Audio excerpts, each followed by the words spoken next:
Ndugu zangu wa Swahili, tuchakate habari. Ndugu zangu, zaidi ya 90% ya matatizo ambayo mwanadamu anayapitia katika uso wa dunia hii yametengenezwa na mwanadamu mwenzake. Yaani 90 kwenda 100, kitu kama 98, 99 kwenda 100 ya matatizo yote ambayo mwanadamu anayapitia yametengenezwa na mwanadamu mwenzake. Mambo kwa ushahidi Ndugu zangu, moja ya sifa kubwa ya anguko la dola kubwa yoyote ambayo ilikuwa inaitawala dunia au ilikuwa inatawala sehemu ni kuanza kuvuja kwa siri za machafu yao. Hiyo ndio ishara kwamba hiyo dola au huo ufalme umeshafika mwisho. Sasa hichi ndicho kinachoendelea Marekani. Marekani wamefanya mambo mabaya mengi sana au machafu mengi au mauaji au dhambi nyingi sana sehemu mbalimbali duniani, na kadri siku zinavyokwenda huwa wanakiri. Sio wanakiri watu wa kawaida, sio wanakiri watu wapiga story vijiweni, hapana. Watu walioshiriki katika zile dhambi ndio wanakuja wanakiri kwamba sisi tulifanya. Sawa? Baba wa kutengeneza magonjwa mengi sana duniani ni Marekani. Hiyo inajulikana. Hiyo nilikuwa najua tangia zamani na nilifundishwa shuleni.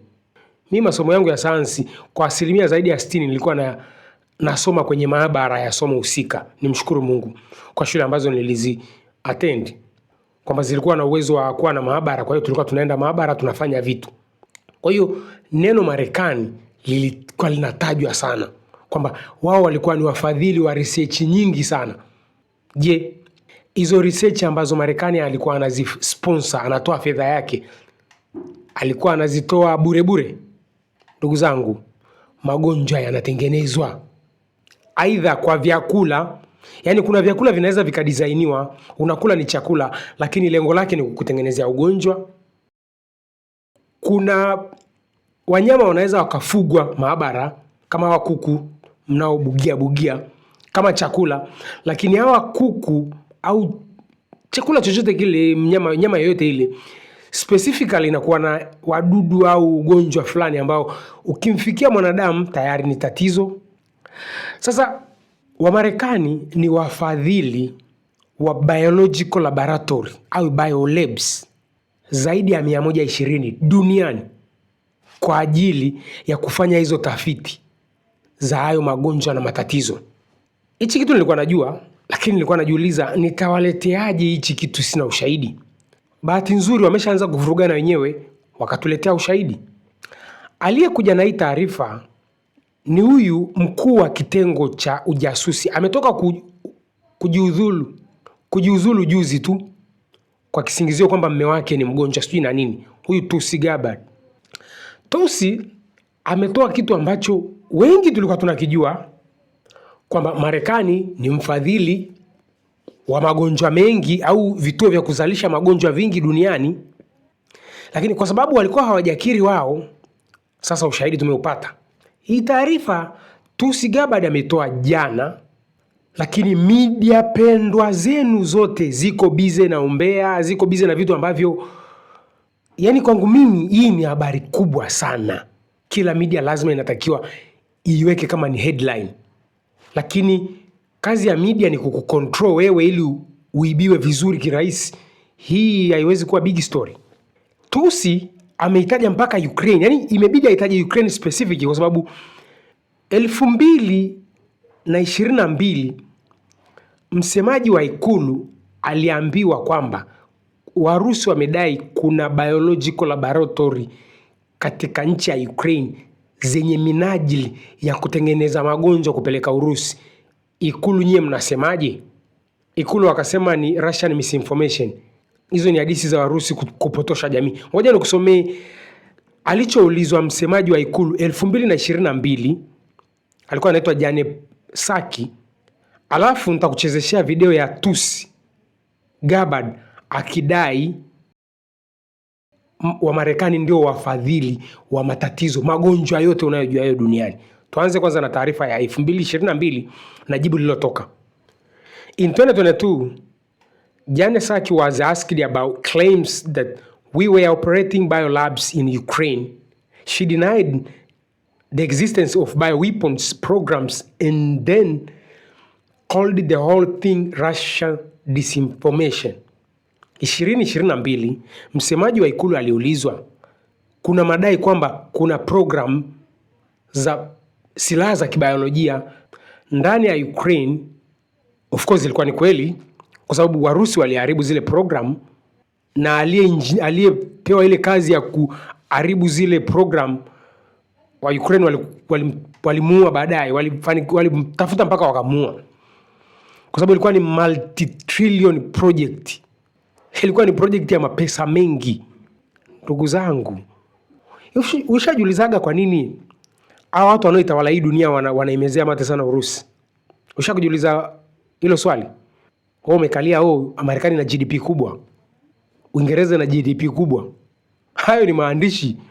Yaani unaposema fulani ana GDP kubwa ni sasa una fedha iko kwenye simu. Usipoitoa hiyo fedha ukashika mkononi huwezi kupata bidhaa.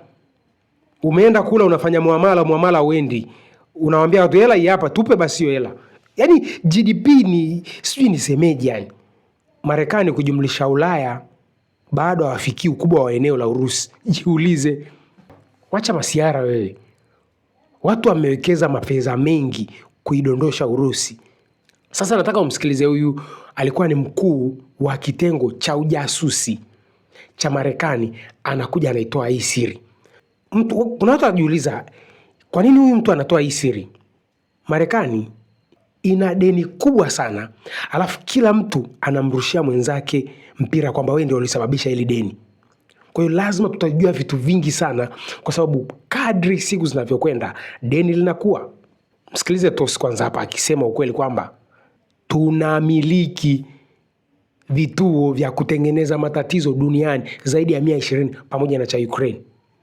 After months of searching through intelligence community holdings and files, today I'm releasing new evidence of long-standing U.S. government funding of more than 120 biolabs in over 30 countries. Now, these biolabs include labs in places like Ukraine.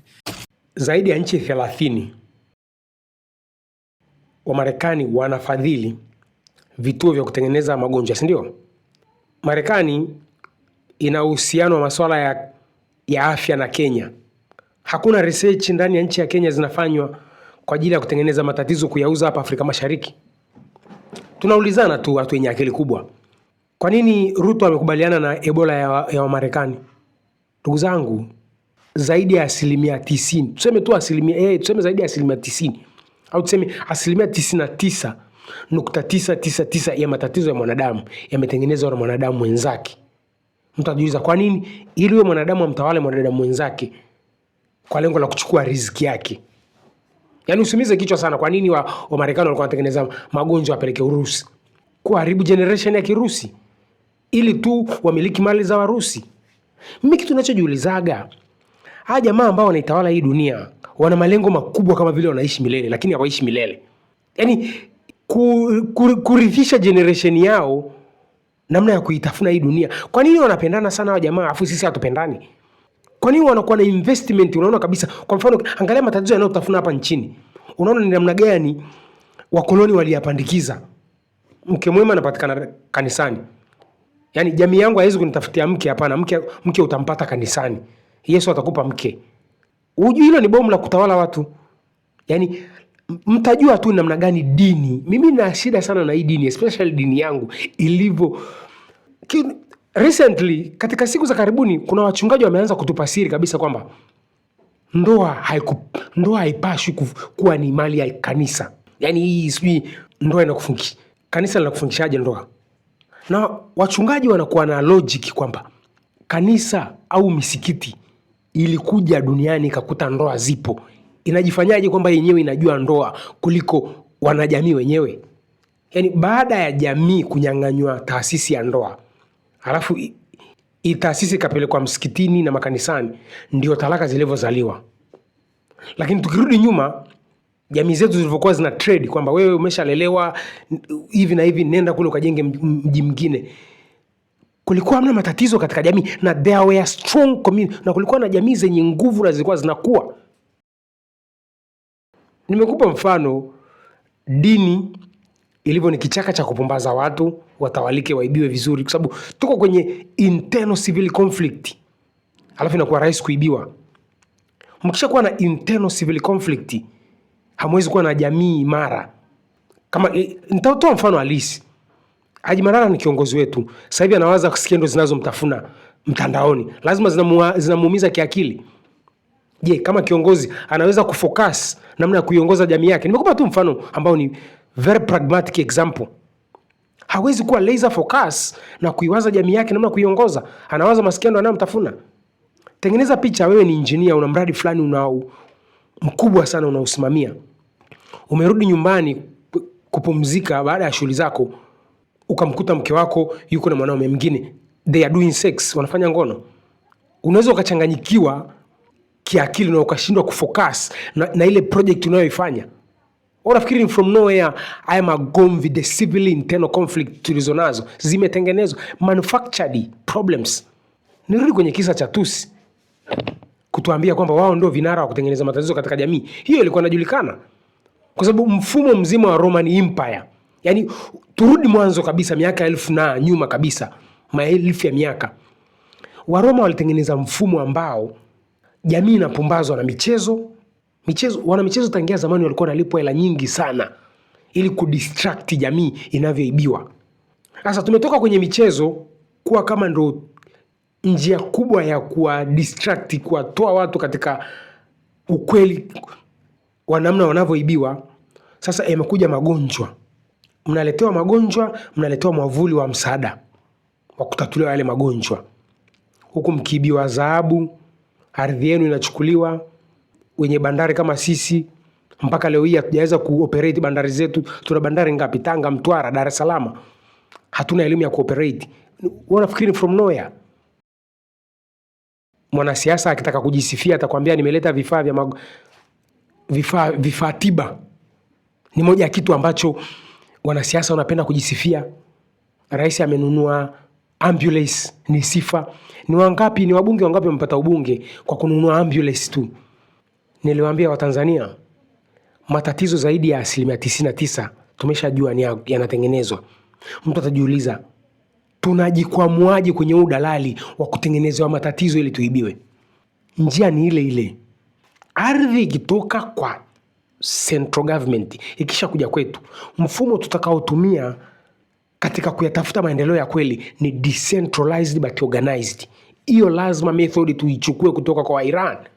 Hawawezi kuuawa viongozi wengi hivyo wa Iran, lakini Iran haikupotea katika ramani ya dunia. Wameuawa viongozi wangapi? Kuna mtu aliniandikia comment kwenye video yangu ya kuhusiana na Haji, akaniambia kweli kabisa, wa Iran wana mfumo mzuri. Wameuawa viongozi wangapi? Lakini mfumo, the whole structure, muundo mzima wa nchi uko pale pale. Unajua kwenye hisabati na science kinachosaishiwaga ni formula. Walimu wana akili sana. Yaani usipoweka formula sahihi ya kukupa jibu, mwalimu angalia hata jibu uliloliweka. Yaani mwalimu anaangalia tu formula gani umeiweka, umeitumia. Yaani unaweza kaandika formula tu, formula ina zaidi ya nusu max. Yaani swali lina max 20, ukiandika formula sahihi tu unapata 10. Alafu 10 nyingine namna gani umeitumia ile formula mpaka ukapata jibu. Science na hisabati wako sahihi sana. Decentralized but organized. Ule ushenzi wa Shabibi aliyotuambia kwamba dawa fake zinakuja nchini, tuna utrace vipi? Dawa yako imecertifyiwa sijui na TBS. Bado na sisi tunakuwa na JKT, quality and control. TBS, it's a political department. Hii story ya Tusigaba ni kubwa sana kwa sisi wenye big brain. Hii story ya Tusi ni kubwa sana ndugu zanguni. Ili kujitoa kwenye udalali wa kutengenezewa matatizo, ardhi ikitoka kwa central government, zile department zetu 3 kuanzia grassroots level, residential, elimu, afya na usafi, maendeleo, lazima hizi departments zinaanzia kwenye grassroots level tunakoishi. Lazima tuue udalali wote tunaofanyiwa. Tukitengeneza department katika jeshi la kujenga taifa, quality and control department, JKT quality and control lazima itengenezwe. Lazima tuwe na viwanda vyetu vya kutengeneza dawa zetu. Unakumbuka namna gani Magufuli alishinda corona kwa kuambia wazungu sisi corona tutaishughulikia kwa njia zetu? Nani anafuatilia magomvi ya madhara waliopata watu waliotumia zile chanjo zilizotengenezwa faster? Hizo kesi ni kubwa na hazipati airtime kwenye media kubwa yoyote. Watu wameumizwa na zile chanjo. Hiyo ni story ambayo hata nikisema ni dili nayo, hichi kichannel kitafutwa. Niachane nayo tu. Nimalizie kwa kusema magonjwa ni biashara za watu. Yaani siku magonjwa yanaisha like totally, wale wanaoimiliki hii dunia watapoteza vibaya mno. Magonjwa yanatengenezwa kwenye vyakula tunavyokula, kwenye dawa tunazotumia pia. Hiyo naijua kuanzia shuleni, na kuikontrol serikali ikapromote hizo sumu zako. Kumbuka ni namna gani tulilazimishwa chanjo. Sitaki niende huko, ni very sensitive department, very sensitive area ukidili nayo. Kitaka kugombana na watu wanatengeneza uchafu wao, wamesha ikontrol serikali, wanalazimisha. Tunatokaje hapo? Unless tumeifanya serikali tarishi. Sisi ndo tunaamua. Jeshi la kujenga taifa ndo call all the shot. Sisi ndo tukawa tunaiamrisha serikali. Kwa sasa serikali inatuamrisha. Ndio mfumo tunaoisimamia. Dunia inaelekea sehemu salama sana, lakini nilisema kwa gharama. Wamarekani bado hawajasema, watasema vingi sana, kwa sababu wanaelekea kwenye anguko. Wana deni kubwa. Kadri wakilifanyia auditing hilo deni lao, ndio wanakuja na ukweli ni namna gani wao ni wafadhili wa matatizo mengi duniani.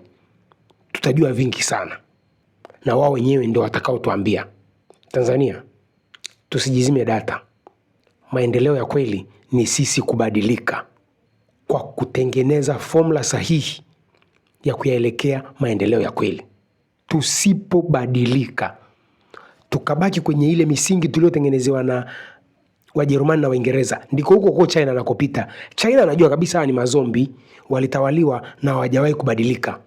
Wako busy na Salamu Maria na Yesu atakupa mke mwema. Sasa sisi tunapita huko tunawaibia kila kitu. Wakiwa busy wanadanganywa makanisani, sisi tunabeba mali zao. Kumbuka, bado hatujawa na financial infrastructure ya Watanzania ya kulinda ardhi yetu. Tusijizime data kwenye hilo. Tunahitaji financial infrastructure, benki yetu, tuilinde ardhi yetu, tutengeneze masoko yetu. The rest will be history. Tuelimike, tusiwe wasomi.